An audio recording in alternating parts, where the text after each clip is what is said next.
गौतम बुद्ध का जन्म एक राजकुमार सिद्धार्थ गौतम के रूप में हुआ था, जिनके जीवन में हर प्रकार का सुख और ऐश्वर्य मौजूद था। लेकिन जब उन्होंने पहली बार बुढ़ापा, बीमारी, मृत्यु और एक सन्यासी को देखा, तो उनके मन में यह प्रश्न उठा कि जीवन में दुख क्यों है और इससे मुक्ति कैसे मिल सकती है।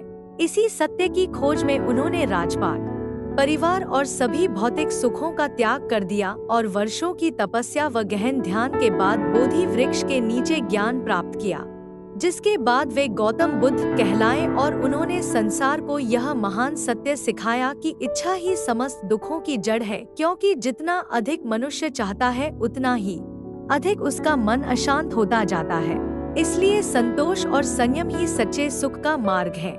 बुद्ध ने यह भी बताया कि मन ही मनुष्य का सबसे बड़ा मित्र और सबसे बड़ा शत्रु है, क्योंकि नियंत्रित मन शांति देता है और भटका हुआ मन सुख को भी दुख में बदल देता है। उन्होंने क्रोध के विषय में सिखाया कि क्रोध को क्रोध से नहीं बल्कि करुणा, क्षमा और प्रेम से ही जीता जा सकता है, क्योंकि मौन और समझ सबसे बड़ी शक्ति है।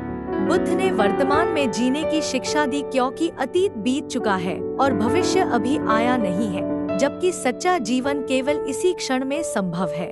कर्म के सिद्धांत के माध्यम से उन्होंने समझाया कि जैसा हम सोचते हैं, जैसा बोलते हैं और जैसा कर्म करते हैं, वैसा ही फल हमें प्राप्त होता है। इसलिए जीवन में सदैव शुद्ध विचार और सही कर्म अपनाने चाहिए। और अंत में अपदीपो भवः का संदेश देकर बुद्ध ने यह स्पष्ट किया कि मुक्ति का मार्ग स्वयं बनाना पड़ता है और कोई दूसरा हमें मुक्त नहीं कर सकता।